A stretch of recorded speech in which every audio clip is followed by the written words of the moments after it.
The Great Hall of the Galactic Council had never been so quiet. It was a massive place, built long before humanity had even learned to write. The ceiling stretched so high that the upper seats were lost in shadow. The walls were made of a stone that no one could name anymore, dark and smooth, and older than most of the species sitting inside it. 500 delegates from 47 worlds sat in curved rows that rose from the floor like a bowl. Some had 4 arms, some had no arms at all, some breathed gases that would kill a human in seconds. But tonight, every single one of them was watching the same thing. They were watching the humans. Ambassador Yara Chen stood at the center podium. She was a small woman, dark-haired, with tired eyes that had seen too many of these meetings. She wore a plain blue jacket, no medals, no decorations, just the small silver pin on her collar that marked her as Earth's voice in this place. She had been speaking for 3 hours already, answering questions, defending decisions, explaining choices that most of the council had already decided they did not like. But now the talking was done. High Consul Veth Ara, who led the proceedings on behalf of the council, rose from the central chair. He was tall even by the standards of his kind, the Veil, pale, thin-limbed creatures with long fingers and wide silver eyes. His voice, when it came, was calm and flat and final.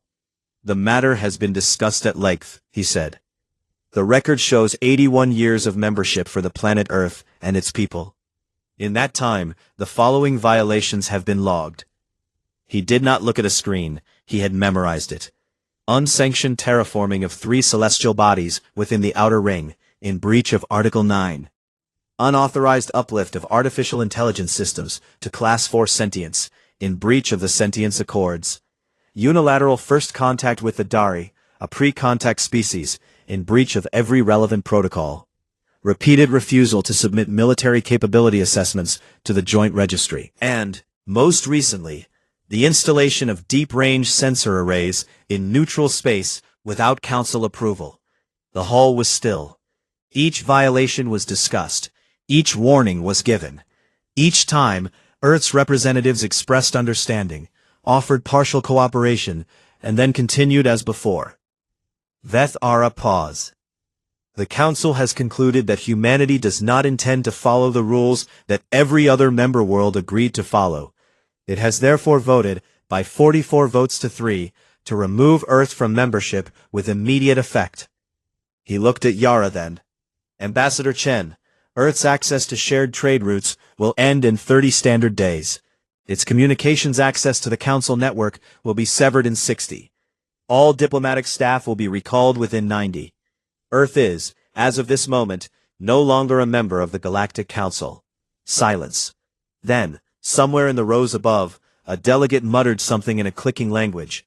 Another made a sound like rushing water. Sympathy, or perhaps satisfaction, it was hard to tell. A few of the 3 who had voted against the motion sat with their heads low. The Terran ambassador, a heavy-set being with orange skin and 4 hands, was looking at the floor.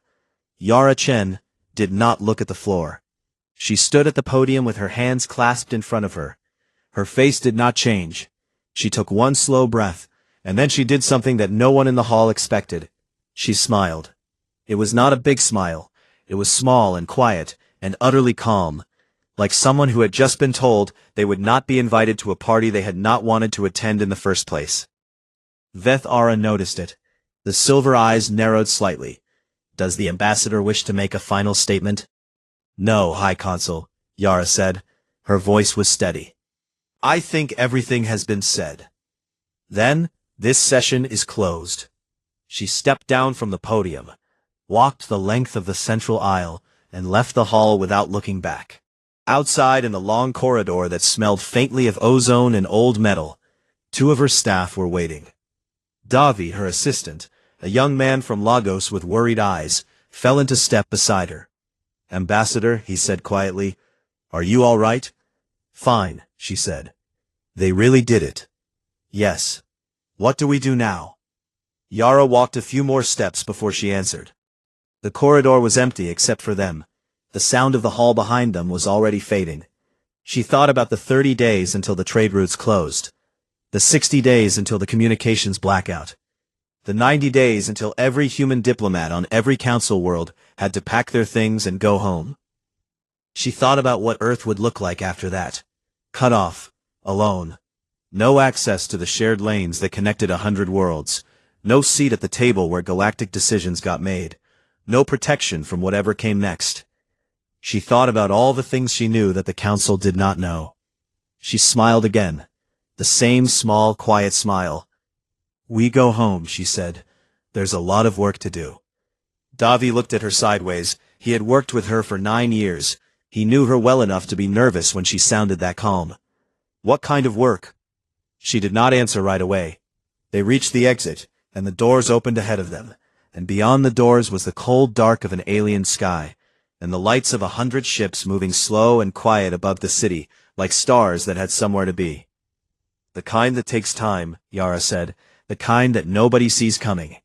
She walked out into the dark. Back in the hall, the delegates were still talking. Some were relieved, some were troubled. A few were already thinking about what it meant, practically, strategically, to have Earth outside the network instead of inside it. Veth Ara was one of the few who was thinking hardest. He had not missed that smile. He had been a diplomat for 60 years, and he had seen many kinds of smiles. Angry smiles, sad smiles, polite smiles that meant nothing at all. He had not seen one quite like that before. It stayed with him that night, and the night after, and for many nights that followed. He told himself it was nothing, a diplomat's face, trained composure. Earth had lost, and the human woman had simply been too proud to show it. He told himself that. But the smile did not go away. 30 days later, the trade routes closed. Earth said nothing. 60 days later, the network access ended. Earth said nothing. 90 days later, the last human diplomat left the last council world, and the doors between humanity and the rest of the galaxy clicked quietly shut. And in the silence that followed, far away on a blue planet, at the edge of a quiet arm of the Milky Way, a great deal of very interesting work began. 30 years passed. The galaxy moved on. New trade agreements were signed. New disputes came and went. The council expanded by 2 members, lost one to civil war, and spent several years debating the rights of a newly discovered species of deep ocean creatures on a frozen moon near the galactic core. Big things happened, as they always did. Small things happened too.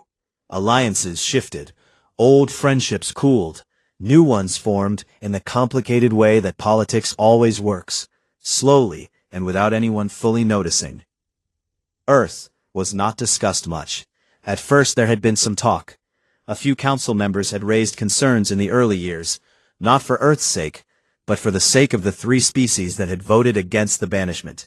The Terek, the Newell, and the small, quiet Asha had all maintained that the vote was a mistake.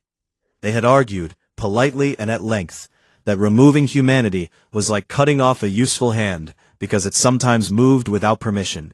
Nobody had listened. The vote had stood. After a few years, even those 3 stopped raising it. Earth was gone. That was that. What no one on the council was watching, because no one had thought to watch, was what Earth was doing. The planet had gone quiet. That much was visible from the outside. No diplomatic signals, no formal requests, no protests or demands.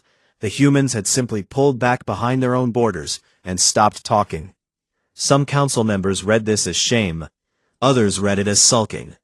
A few of the older and more experienced diplomats wondered, briefly, whether it meant something else, but they were busy with other things, and the wondering did not last long. What was actually happening was this. The compact did not announce itself.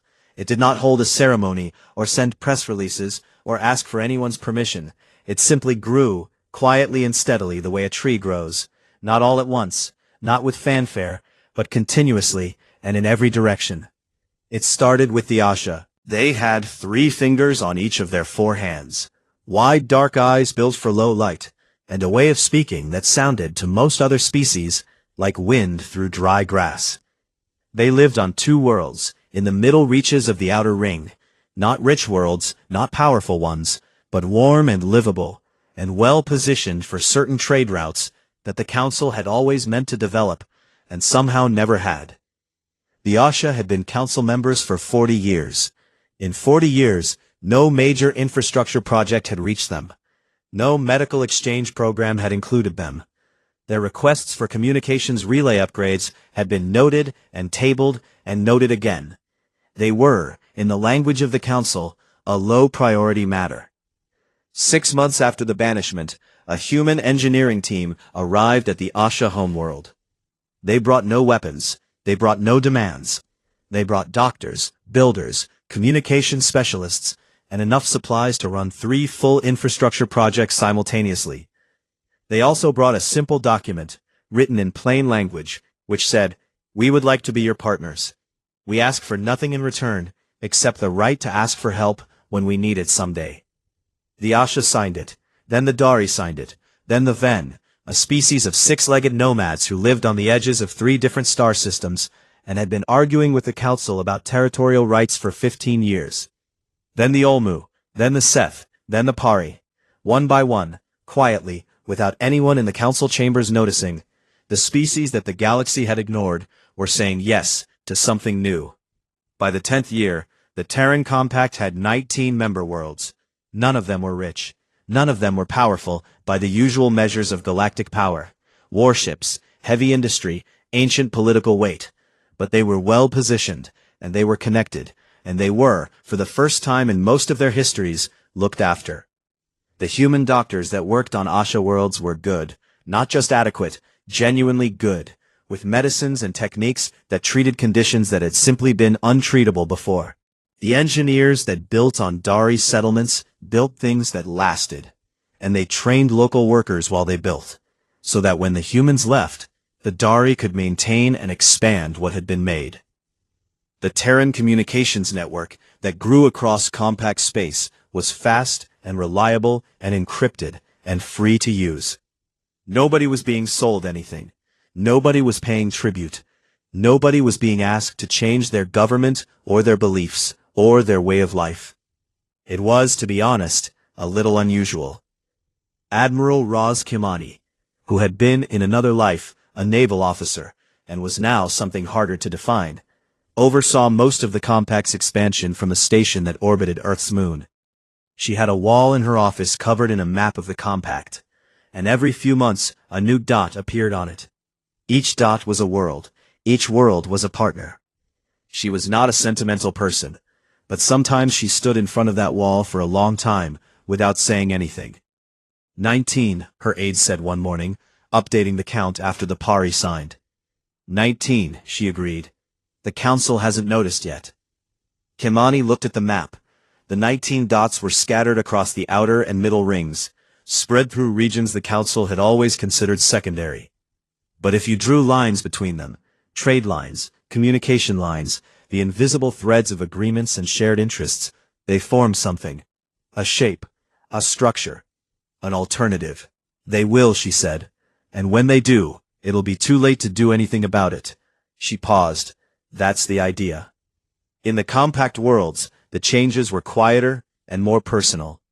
On the Asha homeworld, a young doctor named Seva learned a surgical technique from a human colleague that saved the lives of 18 patients in her first year alone.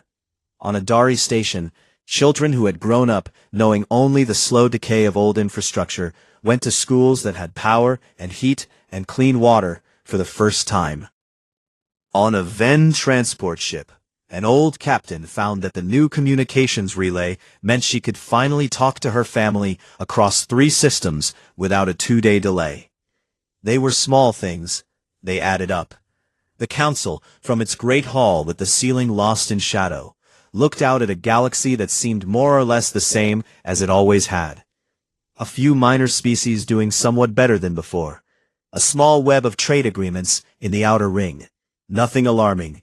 Nothing worth a formal inquiry. What they did not see, what they would not understand for many years yet, was that the small web was not small at all. It was simply new, and it was growing every season, adding connections and depth and loyalty, one quiet agreement at a time. Yara Chen had retired by then, She lived on a coast in Chile, in a house near the sea, and she spent her days reading and walking and occasionally consulting when asked, for the younger people now running the compact's diplomatic operations. She had a habit of sitting on her porch in the evenings and watching the sky, where the stars came out one by one as the light faded. Sometimes people asked her if she missed the council. She always said no. Sometimes they asked if she was proud of what the compact had become. She said she was proud of the people who built it. Sometimes, rarely, they asked what she had been thinking, back in that great hall, 30 years ago, when she had smiled. She never answered that question directly. She just looked at the sky, and after a moment she said something that only made sense later, when the people asking it had seen what was coming. She said, "There are two ways to change a thing. You can fight it from the inside, or you can build something better outside and wait." She always smiled when she said it. The same small, quiet smile. The first sign of trouble was a blockade. It happened quietly, the way most dangerous things do. The counselor from the Maran hegemony, one of the 3 largest members of the council, and not coincidentally one of the species that had benefited most from the trade routes that the Terran Compact was now quietly redirecting, filed a formal motion in the 15th year of the banishment. The motion claimed that the Dari Territorial Station, newly upgraded with Terran-built relay arrays and communications infrastructure, posed a navigational hazard to Maran shipping in the region. It was, as everyone who read it understood, not really about navigation. The station in question sat at the junction of 3 routes that had once been low-traffic, low-priority corridors. After 10 years of Terran infrastructure work, they had become something quite different. Reliable, fast, well-lit lanes that smaller species preferred enormously to the older council-managed routes, which were perfectly functional, but charged high tolls and ran through Maran-controlled relay checkpoints, where cargo was sometimes delayed by weeks for inspection. The Dari had switched, the Asha had switched, the Ven had switched long ago. 3 other species were in the process of switching. And the Maran, watching their relay toll income drop by 1/3 in 5 years, had decided it was time to do something about it. The council approved the motion. It authorized the Maran to establish a safety inspection zone around the Dari station. In practice, this meant 3 Maran warships taking up position in the approach corridors and stopping every compact-affiliated vessel for what were described as routine checks. The checks took, on average, 4 days. A ship sitting in a holding pattern for 4 days was a ship not delivering medicine to the Asha, not delivering building materials to the new Seth settlement, not carrying the communications technicians who were scheduled to upgrade the Ven relay on the far side of the sector. 4 days became a week. A week became a month. After 2 months, 2 of the smaller compact worlds were running short on certain supplies, and the Dari filed a formal complaint, not with the Council, because they were not Council members, but with the Terran Compact's Coordination Office on Earth. The response came 14 hours later. Not a warship, not a threat, not a formal diplomatic protest or a demand for talks, or any of the things the Marin had been quietly prepared to deal with. What came was an engineering fleet. 31 vessels, all of them civilian in designation, arrived at the Dari station in the early morning hours. They were not fast ships, not by the standards of military vessels. They were solid and practical, and built for heavy work. They carried equipment, the kind of equipment used for orbital construction and defense network installation. Within 6 hours of arrival, they had begun work. Within 20 hours, a new orbital array had been partially assembled around the station. Not weapons, but sensor platforms, and communication relays and docking infrastructure. Within 30 hours, 2 new approach corridors had been plotted and marked, running through space that was technically neutral and entirely outside the Marin safety inspection zone. The blockade became overnight, largely irrelevant. The Marin ships were still there. They were still inspecting any vessel that chose to use the old corridors. But no compact vessel was using the old corridors anymore. They were using the new ones, which were clean and fast and free of checkpoints. And the engineering fleet was still at work, still building, still expanding the infrastructure that made them possible. Councillor Veth Ara, who had aged considerably in the 15 years since the banishment, called an emergency session. He was not angry exactly. He was not the type for anger. He was troubled, which was worse. He had spent 60 years learning to read political situations, and what he was reading now felt slippery and difficult in a way that he did not like. "The humans have violated the inspection zone," the Marin representative said. The Marin spoke in a low, growling voice, and they were large creatures with thick hides and small dark eyes, and they were not used to being made to look foolish. "They have not entered the inspection zone," Vethara said carefully. He had checked. Their new corridors run outside it. They built new corridors in neutral space to circumvent a lawful council order. Vethara looked at the documentation in front of him. He read it again. He looked at the map showing the new corridors. He looked at the list of equipment deployed, the timelines, the technical specifications. He thought about the fact that 31 engineering ships had arrived, built a working alternative to a blockade, and departed within 2 days, leaving behind infrastructure that would serve that region for decades. "Request for explanation from the Terran Compact," he said at last. The response came the next day, delivered through the Asha, who were the closest Compact member with a functioning communications relay. It was very short. It said, "The Terran Compact conducted routine infrastructure maintenance and expansion work in neutral space. No council regulations apply to neutral space. No council regulations were violated. The Compact thanks the council for its interest." It was signed by a logistics coordinator named Banished, who held no significant diplomatic title. The Marin representative was furious. Several others were unsettled. The Terran ambassador, who had voted against the banishment 30 years ago and had never been fully comfortable about it, said nothing during the session, but was seen afterward standing in the corridor outside the hall for a long time, looking at nothing in particular. Vethara sent a more formal inquiry. What was the scope of the Terran Compact's infrastructure program? How many worlds were involved? What was the extent of the network being built? The reply, again, was polite and brief. The Compact was a cooperative agreement between sovereign worlds. Its internal operations were the business of its members. The Compact was happy to share public information about any infrastructure that affected neutral space. Said politely, but unmistakably clear. In the years that followed, 2 more blockade attempts were made. Both were solved the same way. Not confronted, not fought, but rendered useless by engineering that went around them, underneath them, or simply made them economically pointless by building alternatives that no one wanted to block, because blocking them would be blocking their own citizens from cheaper, faster, better serviced routes. The council began to see the shape of it. Not fully, not yet, but some of the older delegates, the ones who had been watching politics for long enough to understand what patient, long-term power looked like, were beginning to sense that something had grown in the outer reaches of the galaxy that was not small at all. It had simply been quiet. It had been growing in the silence, in the space between council concerns, in the margins that the powerful had never thought worth watching.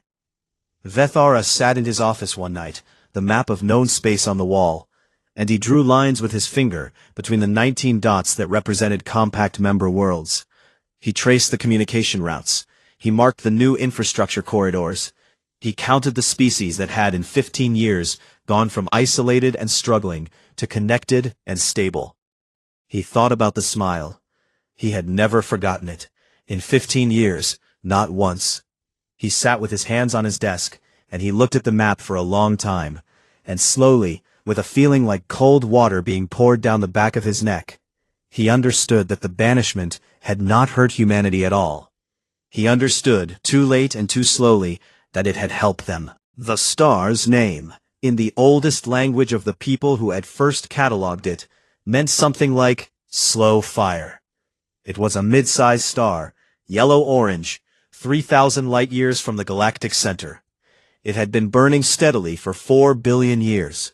It was, as stars go, unremarkable. And then it began to die. Not quickly. Nothing on that scale ever happens quickly, from a human perspective. But quickly enough. The early warning came from a deep space observatory run jointly by 2 council member worlds and a compact science station. all of whom were monitoring the same region for unrelated reasons. The readings were shared automatically through both the Council's Science Network and the Compact's Communications Relay. Everyone saw them at roughly the same time. The problem was not the star's death itself. Stars died all the time. The problem was its position. Slow Fire sat at the center of a system that was unfortunately placed relative to 4 inhabited worlds. 2 of those worlds were in the Marin hegemony. 2 were Compact members, the Seth and the newly joined Pari. When a star of that size collapsed and shed its outer layers in what astronomers called a slow burn ejection event, the resulting wave of radiation and high-energy debris would move outward in a predictable pattern. That pattern pointed, very directly, at all 4 worlds. The timeline was not kind. The initial ejection was estimated at 22 months away. The debris field would take another 6 months to reach the inner edge of the danger zone. The worlds in question had between 15 and 30 months, depending on their exact positions, to prepare, evacuate, or find some other solution. It was not technically a death sentence. The Marin worlds had their own infrastructure. They could begin evacuations. The Council could authorize emergency aid. 20 months was not a lot of time, but it was something. The Council convened. The session lasted 11 days. This was, in part, because the Council had 44 members, each of whom had opinions. It was also because several of those members had economic and political interests in the affected region that complicated the discussion of aid. The Marin had, over the years of the blockade dispute, acquired a fairly large number of political opponents within the Council, and a few of those opponents were not in a hurry to approve emergency resources from Marin worlds. None of them would say that out loud, but it shaped the discussion in invisible ways, the way politics always does. The debate went in circles. The scale of the evacuation was estimated. The cost was calculated. The question of who would pay was raised, disputed, tabled, raised again. The Marin wanted full Council support. Others wanted conditions.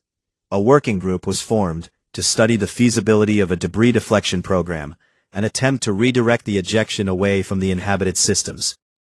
The working group was given 4 months to report back. Veth Ara sat through all of it. He was old now, genuinely old, and his silver eyes had a steadier, more tired look than they had 30 years ago. He ran the sessions carefully and fairly, as he always had. He kept the debate moving. He called votes when votes were possible, and he tabled things when they were not. Inside, quietly, he was counting the months. On the 22nd day after the warning reached the Council, a compact science team published a detailed analysis of the ejection pattern, the debris trajectory, and 3 potential intervention options. The document was shared freely through the compact network, and by extension with any Council observatory that had a relay connection. It included full technical specifications, probability models, and a clear recommendation. Option 3, the document said, was the best. It involved large-scale mass driver installations at 4 specific points in the region, between the dying star and the inhabited systems. Mass drivers, very large ones, carefully positioned and precisely timed, could deflect the bulk of the debris field, redirecting it along a corridor that passed through empty space. The mathematics were clear. The engineering was, the document noted, not simple, but not impossible. The document also included a note at the end. The note said, "The Terran Compact has the capability to begin this work immediately. We can complete the primary installation within 47 days if we start now. We are prepared to do so for both Compact member worlds and the 2 Marin hegemony worlds, at no cost and with no conditions. We ask only that we be given unobstructed access to the relevant space." The Council's working group had not yet reported back. They had 2 months left on their 4-month study. Veth Ara read the note 3 times. He thought about mass drivers, not the small ones used for routine orbital work. Mass drivers of the scale described in the compact document were not, as far as he knew, something that any species in the galaxy currently operated. The engineering involved was considerable. The materials required were rare. The precision necessary was extraordinary. Building 4 of them, in space around a dying star in 47 days, was not a thing that could be done by accident. It was not a thing that could be done by a civilization that had been scrambling to survive isolation for 30 years. It was a thing that could only be done by a civilization that had been planning for it. He sat with that thought for a long time. 2 days after the Compact's offer arrived, before the Council had responded, the first Terran engineering ships appeared in the outer zone of the target region. They did not ask for permission. They did not need to. The space was neutral, and the offer had been made openly and on record. They simply arrived, and they began. The Seth watched from their orbital stations, hardly daring to breathe. The Pari, whose world was in the direct center of the projected debris corridor, had already begun quiet evacuation planning, but had told almost no one, because panic was worse than the problem. The Marin, who had received the offer through unofficial channels before the council session, said nothing publicly, but did not interfere. The work took 44 days, 3 days ahead of schedule. The mass drivers were enormous, each one a framework of assembled components, carefully engineered at the manufacturer level and assembled in space with a speed that nobody watching fully understood. They moved in synchronized operation, timed to a precision of fractions of a second. Their calculations constantly updated by Terran AI systems, running models that tracked the ejection front in real time. On the 44th day, the dying star shed its outer layers in a wave of fire and light that could be seen with the naked eye from 3 of the 4 inhabited worlds. It was beautiful and terrible, a slow blooming brightness in the sky that lasted for 6 days. The debris field hit the mass driver network and changed direction. Not all of it. Nothing is ever perfect. Roughly 8% of the debris passed through gaps in coverage and continued on its original trajectory. This caused significant damage to automated systems in the outer orbits of 2 of the 4 worlds, destroyed several unmanned stations, and required emergency maneuvering by 7 ships that had not been clear of the zone in time. 92% of the debris was redirected into empty space, where it would travel for thousands of years without hitting anything of consequence. No inhabited world was struck. No one died. Vethara received the final report in his office on the 45th day. He read through it carefully. He looked at the numbers. He looked at the specifications for the mass drivers, their size, their capability, the technology that made them work. He thought about the quiet years of the Compact, the infrastructure that had grown while nobody watched, the engineering teams that had built relay stations and medical facilities and communication networks across 19 worlds, accumulating expertise and materials and organizational capability in ways that had looked, from a distance, like nothing more than small-scale aid work. He thought about what else might have been built during those years that he did not know about. The council chamber was full that day. Word had spread fast. The species whose worlds had been saved, all 4 of them, Compact and Marin alike, were present. The Marin representatives were very quiet. They were large creatures who did not show emotion easily, but something in the way they sat said that they were working through something difficult. Vethara called the session to order. The debris deflection operation was successful. 4 worlds are safe. The Terran Compact conducted the operation in full and has asked for nothing in return. He paused. I have one further note. In reviewing the technical specifications of the mass driver installation, our own scientific advisors have determined that the Compact's capabilities in this area exceed what was previously believed possible by any member or non-member civilization in known space. The hall was quiet. This means, he said slowly, that in the 30 years since Earth's banishment from this council, humanity has developed technologies and operational capabilities of a scale that none of us were aware of. He stopped. He looked at the delegates around him. He said what everyone was already thinking. We expelled them, and while we were not watching, they built something we cannot match. The silence in the hall was different from 30 years ago. That silence had been the quiet of a decision made and finished. This was the silence of people realizing that the story they thought was over had only just begun. The formal request came on a Tuesday. It was sent through the Asha, as most communications with the Terran Compact were, because the Asha had the best relay infrastructure in the Outer Ring, and had maintained polite and functional relationships with both the Council and the Compact throughout the 30 years of the banishment. The message arrived at the Compact's coordination office on Earth in the morning. It was read by the duty officer, who passed it to the senior coordinator, who brought it to the director of Compact Relations, who called an emergency meeting that afternoon. The message from the Galactic Council said, "We would like to discuss the possibility of Earth resuming a role in galactic governance. We are open to discussion of terms." The director of Compact Relations was a woman named Halo Price. She was 43, born in the 8th year after the banishment, and had never lived in a world where Earth was a council member.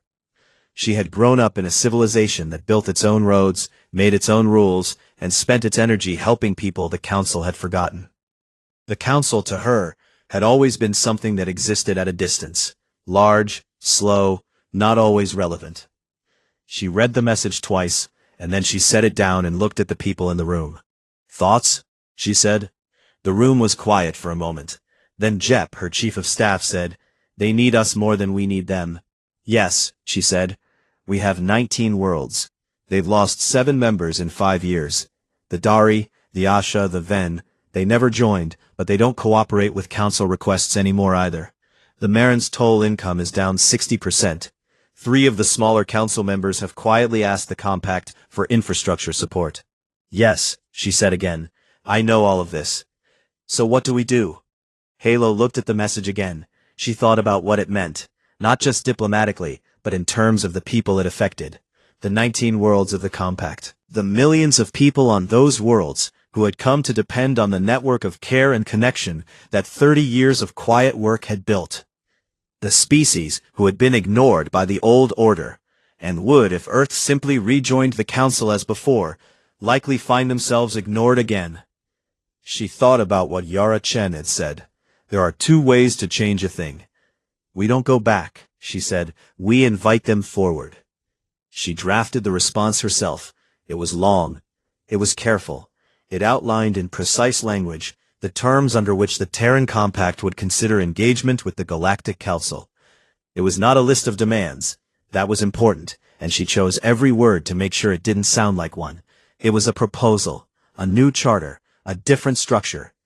Under the proposal, Earth would not be rejoining the old council. The old council would be dissolving and reforming as something new, a compact of worlds, expanded from the 19 Terran partner worlds to include any species that wished to join under the new terms.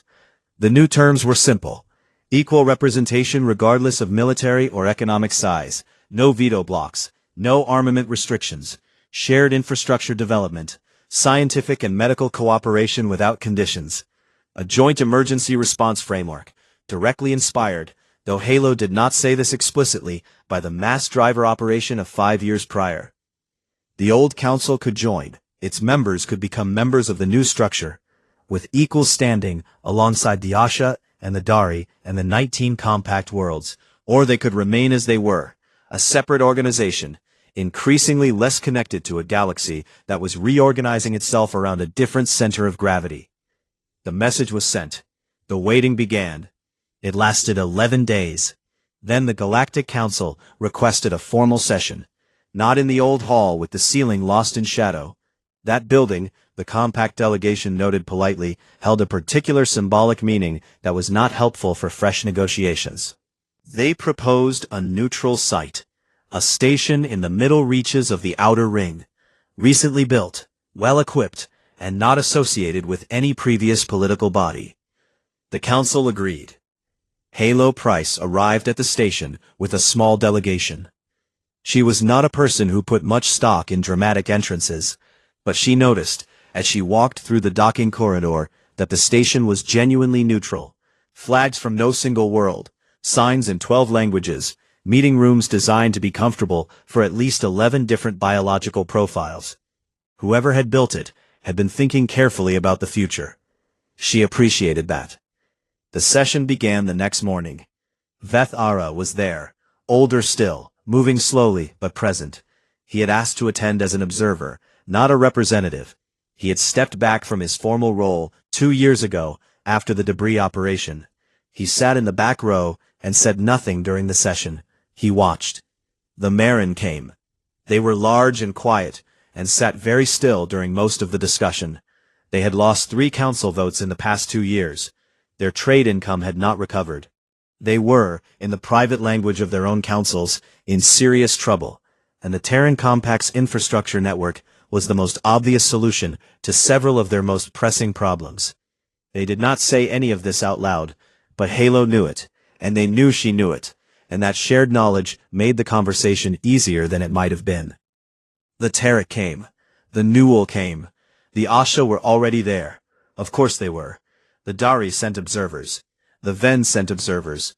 The Seth, whose world had been saved by the mass drivers, sent their full diplomatic team and arrived early. 27 species were in the room. The discussion lasted 4 days. There were disagreements. There were long pauses.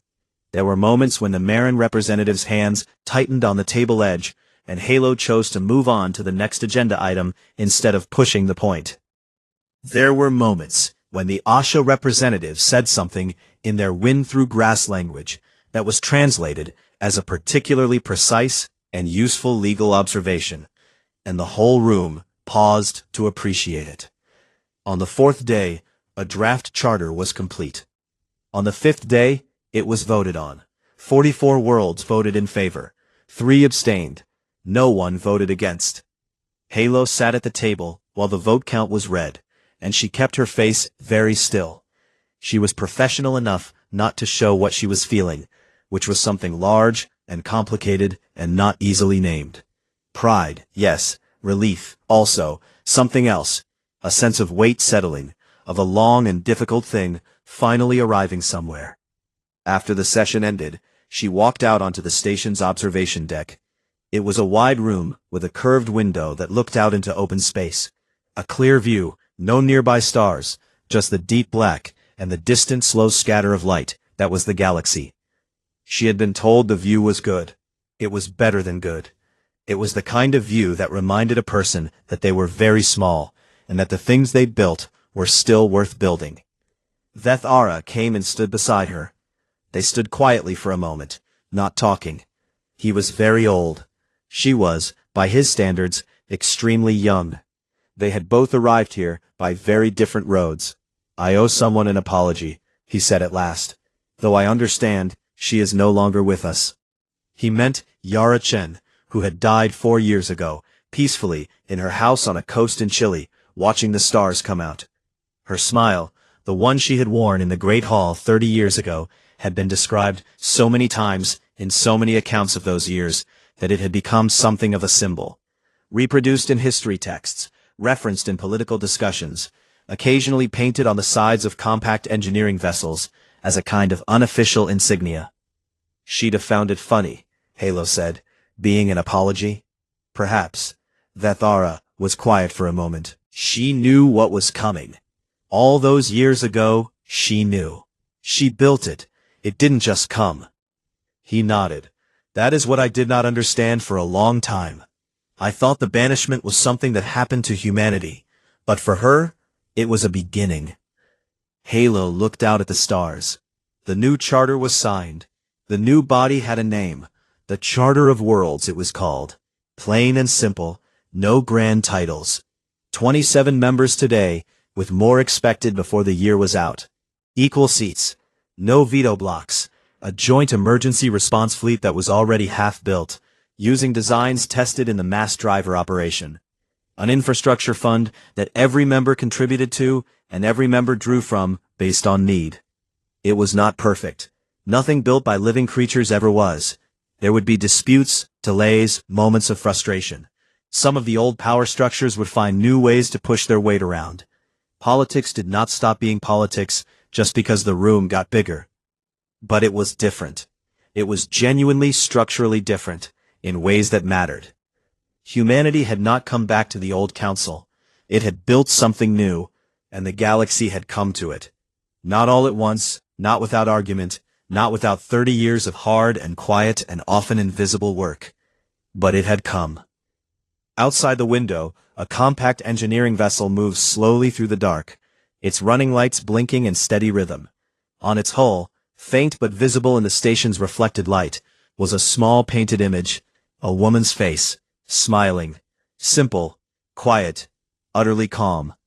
Halo watched it pass. She did not smile back. She didn't need to.